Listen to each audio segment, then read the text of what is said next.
한국교회 총연합과 한국기독교교회협의회가 긴급 기자회견을 열고 코로나19 대응에 대한 한국교회의 협력을 요청했습니다. 코로나19가 장기화하면서 장애인이나 저소득 아동과 같은 취약계층의 어려움이 가중되고 있습니다. 장애인 일자리 창출을 돕고 저소득 아동들의 돌봄을 지원하는 사역을 취재했습니다. 한국선결교회연합회가 제11회 정기총회를 열고 기독교 대한선결교회 한기채 총회장을 신임 대표회장으로 선출했습니다. 국제어린이양육기구 한국컴패션이 코로나19로 고통받는 어린이들을 위한 기부송을 공개했습니다. 안녕하십니까. 구티비 뉴스입니다. 소규모 집단 감염으로 코로나 확산세가 이어지는 가운데 한국교회 총연합과 한국기독교교회협의회가 공동으로 긴급 기자회견을 열었습니다. 교계를 대표하는 두 단체는 바이러스 확산 방지를 위해 한국교회의 적극적인 협력을 요청했습니다. 차진환 기자의 보도입니다. 코로나19 소규모 집단 감염이 산발적으로 발생하는 가운데 한국교회의 대처 방안을 공식적으로 발표하는 기자회견이 열렸습니다. 한국교회를 대표하는 연합기관인 한국교회 총연합과 한국기독교교회협의회 대표들이 모인 가운데 최근 교회 소모임으로 인해 발생된 일부 확진 사례에 대해 책임을 통감한다고 전했습니다. 다양한 곳에서 생업에 종사하고 있는 교인들 가운데 확진자가 나오는 것은 피할 수 없습니다. 그러나 무증상 감염자가 방문한 교회에서 확산되는 것을 막는 책임도 우리 교회에 있습니다. 한교총과 교회협은 코로나19의 조기 종식과 재확산 방지를 위해 한국교회가 앞장서 각별한 주의를 기울여야 한다고 당부했습니다. 특히 성경학교나 수련회 등 다가올 여름 사역에 대해 재검토할 것을 요청했습니다. 기도원 부흥회와 MT, 수련회와 미션 트립 등 모든 행사를 계획 단계에서부터 취소, 축소, 연기를 고려해 주시고 온라인 진행을 적극 활용해 주시기 바랍니다. 또한 부득이 여름 행사를 축소 진행하더라도 숙박과 음식물 제공을 자제해달라고 권고했습니다. 교회협 윤보한 회장은 그동안 방역에 최선을 다한 결과가 아름다운 열매가 되도록 성도들의 적극적인 참여를 호소했습니다. 한국교회 모든 교인들이 일상의 삶 속에서도 생활 속에서도 방역에 최선을 다해서 책임 있게 참여하시고 코로나19의 치유와 극복을 위해 끝까지 기도해 주시기를 바랍니다. 두 연합기관은 한국교회에 당부하는 이날 발표가 강제력을 갖는 것은 아니라며 이웃사랑 실천을 위해 교회와 성도들이 자발적으로 참여하도록 독려하는 것이 핵심이라고 밝혔습니다. 구티비 뉴스 차진환입니다. 코로나19가 장기화하면서 장애인이나 저소득 아동과 같은 취약계층의 어려움이 지속되고 있습니다. 이런 가운데 장애인 일자리 창출을 돕고 저소득 아동의 돌봄을 지원하는 단체가 있어 주목받고 있는데요. 구티비가 코로나 위기 속 한국교회의 치유와 회복을 위해 진행하는 연중 특별기획 주여 이 땅을 치유하소서. 이번 시간은 소외계층에게 희망을 주고 있는 NGO 단체들의 다양한 사역을 취재했습니다. 박재현 기자입니다. 미랄복지재단은 코로나19로 가정에 고립돼 극심한 스트레스에 시달리고 있는 장애인과 그 가족들을 돕기 위해 온라인 비대면 콘서트를 마련했습니다. 장애인 인식 개선은 물론 문화복지 서비스를 제공하기 위해서입니다. 코로나19 사태로 처음 온라인 콘서트를 접한 관객들도 열띤 응원과 격려의 메시지를 남기기도 했습니다. 이번 콘서트 수익금은 코로나19로 생계에 어려움을 겪는 장애인과 취약계층을 위해 사용됩니다. 미랄복지재단은 발달장애인을 고용한 굿일스토어와 기빙플러스를 운영해 이들의 고용 유지와 직업 훈련을 돕고 있습니다. 또 은퇴 선교사들을 위한 일자리 제공과 주거공간 마련 사업에도 사용될 예정입니다. 미랄복지재단 정영석 상임대표는 코로나19로 인한 장애인 생계 지원을 위해선 장애인들이 안정된 일자리를 가질 수 있는 것이 가장 중요하다고 말했습니다. 장애인들이 이제 취업을 하기는 했지만 대부분 비정규직으로 취업을 해서 직장을 다니고 있는데 사업이 안 되다 보니까 이제 고용 유지하기가 힘든 상황입니다. 그래서 저희 미랄복지단은 이분들의 고용 유지를 이제 위해서 이분들이 계속해서 안정된 일자리를 가질 수 있도록 그렇게 할 생각이고요. 코로나 블루에 시달리고 있는 저소득 아동 지원도 시급한 상황입니다.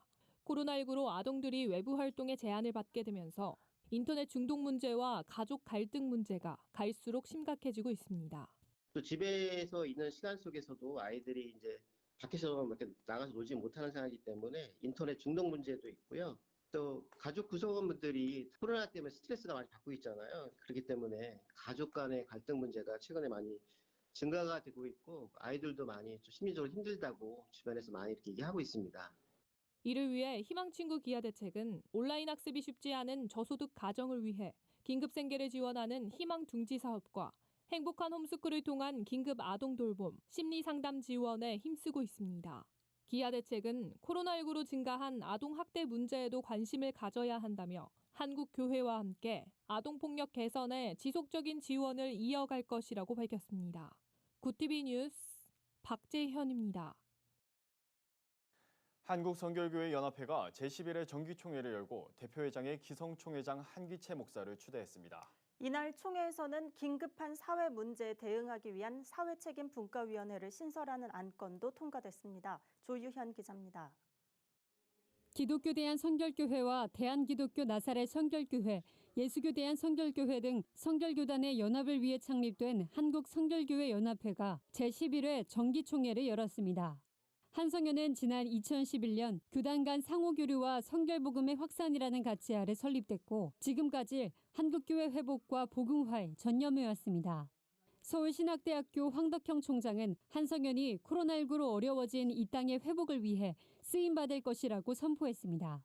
오늘 우리 한국성결교회 연합회가 있다는 것은 이 시대의 위기를 극복하기 위해서 하나님께서 주신 하나님의 선택이요. 하나님의 준비라고 생각합니다. 부름받은 우리들이 한국교회, 그리고 한국사회, 세계 역사를 위해서 중요한 일을 해야 될 것이라고 생각합니다. 이날 총회에서는 교단 순번에 따라 기독교 대한성결교회 한기채 총회장이 신임 대표회장으로 선출됐습니다. 한기채 대표회장은 연합하는 일에 최선을 다하고 복음을 삶으로 보여주는 성결교단이 되게 하기 위해 힘쓰겠다고 포부를 밝혔습니다. 지금은 이제 일상생활에서의 신앙의 생활화가 굉장히 중요한 그런 시대이고 질적인 성장 또 주님과의 깊은 컨택트, 딥 컨택트가 필요한 이 시기라고 생각이 됩니다. 그래서 우리 성결교회가 연합해서 생활 속에서 믿음 생활 잘 해나가는 운동을 일으키도록 할 것이고요. 사회책임분과위원회를 신설하는 안건도 통과됐습니다. 최근 논란이 되고 있는 포괄적 차별금지법과 같은 사회 문제에 대해 신속하게 대응하기 위해서입니다. 사회책임분과위원회는 각 교단별로 2명의 전문가를 파송해 구성하기로 했습니다. 한성연은 또 성결교단 목회자가 지켜야 할 목회자 윤리규정도 제정하기로 결의했습니다.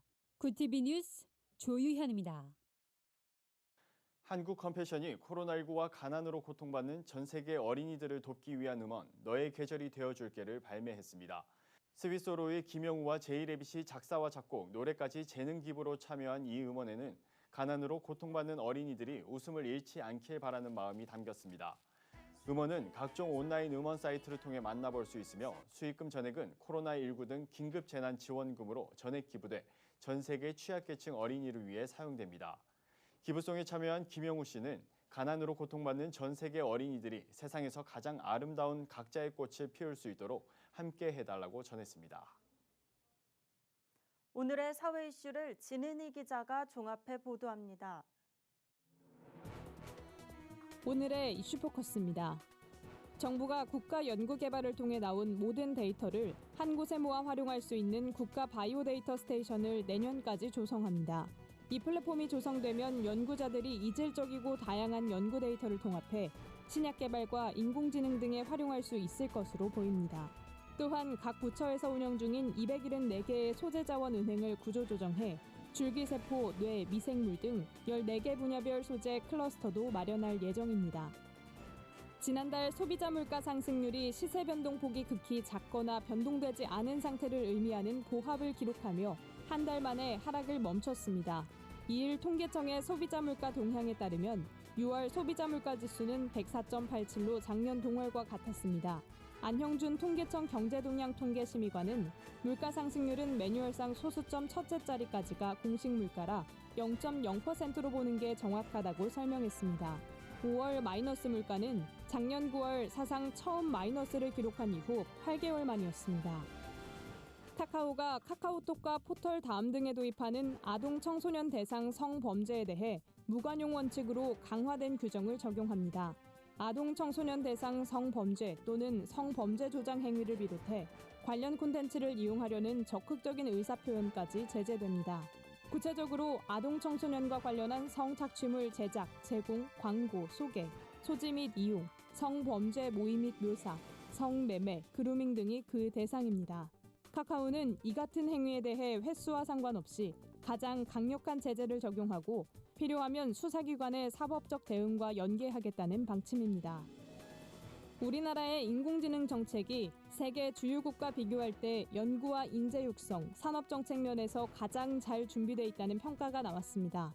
정보통신정책연구원에 따르면 최근 세계 각국의 AI 연구를 지원하는 캐나다 고등연구원은 세계 주요 국가의 AI 전략을 비교한 보고서를 발간했습니다. 보고서는 각국의 AI 전략을 8대 정책 분야에 걸쳐 평가했으며 한국은 연구와 인재 육성, 산업정책까지 3개 분야에서 5점 만점에 5점을 받았습니다. 북한이 세계 191개국 가운데 39번째로 위험한 국가로 꼽혔습니다. 이는 유럽연합 집행위원회 산하 인폼이 발간한 글로벌 위험지수 2020 보고서에 따른 결과입니다. 인폼 글로벌 위험지수는 재해, 노출, 취약성, 대처 능력 등을 바탕으로 매년 산출합니다. 숫자가 높을수록 위험이 크다는 것을 의미합니다. 이번 보고서에서 북한의 위험지수는 10점 만점에 5.2점을 받아 지난해보다 0.5점 더 높아져 악화된 것으로 나타났습니다. 중국 정부가 사드 도입에 대한 보복 조치로 우리나라를 상대로 자국민의 단체 관광을 금지한 이후 중국인 관광객이 30% 정도 줄어든 것으로 나타났습니다. 한국관광공사에 따르면 2017년 3월 이후 3년간 중국인 관광객은 월 평균 38만 명으로 금지 조치 이전 3년보다 33.1% 줄었습니다. 최근에는 중국 온라인 여행사가 한국 관광상품 판촉에 나서 유커 방한 기대감을 키우고 있지만 단체 관광 금지 조치는 유지되고 있어 여행 한한령 해제 신호탄으로 해석하긴 어렵다는 분석입니다. 구티비 뉴스 진은입니다. 글로벌 선교방송단과 함께하는 교계 소식을 한하은 기자가 보도합니다. 한국기독교장로회가 제21대 국회의 차별금지법 발의에 대해 찬성의 입장을 나타냈습니다. 기장교회와 사회위원회는 모두의 평등한 삶을 위해 차별은 금지되어야 합니다라는 제목의 성명서를 발표하고 차별을 겪는 이들에게 공평한 삶을 보장하는 제도가 갖춰져야 한다고 말했습니다. 또한 견해를 달리하는 이들 사이에 충분한 대화가 이루어져야 한다며 총회는 차별로 인한 고통을 겪지 않는 사회를 이루기 위해 끊임없이 기도하고 헌신할 것이라고 덧붙였습니다. 대한예수교장로회 대신총회가 제55기 총회 임원 후보를 확정했습니다. 이 후보자는 함께하는 교회 이상재 목사가 총회장, 목사 부총회장엔 소망교회 이정현 목사, 장로 부총회장에 화평교회 주홍철 장로가 각각 단독 출마했습니다. 총회장 후보 이상재 목사는 대신총회의 정체성을 확고히 하는 데 중점을 두고 장단기적으로 발전할 수 있는 기틀을 만들겠다며 연합운동에 있어서도 한국교회의 향도 역할을 감당하는 교단으로 자리매김할 수 있도록 하겠다고 밝혔습니다. 대한예수교장로회 통합총회와 한동대학교가 선교 지원을 위한 상호교류 협력 협정서를 체결했습니다. 협정서엔 선교 지원 플랫폼 구축을 위한 인적, 물적 자원 교환, 교육 프로그램 공동개발 등의 내용이 담겼습니다. 예정통합세계선교부 홍경환 총무는 코로나19로 위축된 선교 현장에 새 힘이 되길 바란다며 94개국에 있는 1,556명의 예정통합 선교사들과 한동인들이 함께 복음 전파의 사명을 다할 수 있도록 노력할 것이라고 밝혔습니다. 한국교회연합이 미혼모자 공동생활가정 꿈나무를 방문해 자립지원금과 아기용품을 전달했습니다. 여성위원장 강명희 목사는 매년 5월 꿈나무의 자립정착금과 아기용품을 지원해왔지만 코로나19의 여파로 이제야 미혼모자 복지시설에 후원을 하게 됐다며 소외된 이웃을 돌보는 일이야말로 예수님의 사랑을 세상에 실천하는 길이라고 말했습니다. 한편 한교연의 꿈나무 지원은 올해로 6번째를 맞았으며 이번 지원금과 아기용품은 강명희 목사를 비롯해 상임회장 송태선 목사, 몽골 기독교총연합선교회 김동근 장로의 후원으로 마련됐습니다. 참 좋은 교회 최욱창 교회기자가 보내온 소식입니다. 한국장로회 총연합회가 지난달 29일 한국기독교연합회관에서 40회기 1차 실행위원회 세미나를 열었습니다. 이날 실행위에서 예성총무 이강춘 목사는 축사를 통해 한국교회와 이 나라 이민족을 새롭게 하는 한장촉이 되기를 바란다고 말했습니다. 이어 예비역 육군대장을 역임한 권호성 장로가 강사로 나서 6.25 전쟁 발발 70주년에 반추라는 제목으로 특강을 진행했습니다. 한장총은 이날 본회의에서 제40회기 정기총회 회의록 채택과 사업 예산 협의 후 6.25 전쟁 70주년 결의문을 채택했습니다. 연세의료원이 미국 장로교와 미국 연합감리회에 KF94 마스크를 각각 1만 장씩 전달했습니다. 연세의료원은 우리나라에서 사역하다 미국으로 돌아간 선교사와 가족에게 코로나19 극복을 위한 사랑의 마스크를 전달하기 위해 이날 행사를 마련했다고 밝혔습니다. 연세의료원 윤도훈 원장은 우리나라에 위생개념조차 없던 시절 선교사들이 우리 병원을 세워 의술을 베풀었다면서 마스크로 그 사랑에 다 보답할 순 없지만 우리가 여전히 선교사님들의 사랑을 기억하고 있다는 메시지를 전하기 위해 마스크를 준비했다고 말했습니다. 파이디온 선교회가 코로나19로 모임이 어려워지는 한국교회를 위해 대안적 교회 성경학교 방법을 제시했습니다. 파이디온 선교회는 온라인 강습회를 통해 찬양 강의, 공과 강의 영상 등을 제공하고 시간과 장소에 관계없이 영상을 시청할 수 있도록 했습니다. 교회에서 모일 수 없는 이들에겐 가정 성경학교를 제안하고 예배 진행을 돕는 안내지와 사전 자료를 준비했습니다. 2020 파이디온 어린이 청소년 온라인 강습회는 파이디온 홈페이지를 통해 확인할 수 있습니다. 구티비 뉴스 하나은입니다. 구티비는 코로나19로 전례 없는 위기를 맞고 있는 한국교회를 살리기 위한 연중특별기획 주여 이 땅을 치유하소서를 마련했습니다. 코로나로 어려움을 겪고 있는 미자립 개척교회의 사연을 제보해 주시기 바랍니다. 이상으로 뉴스를 마칩니다. 오늘도 함께해 주신 여러분 고맙습니다.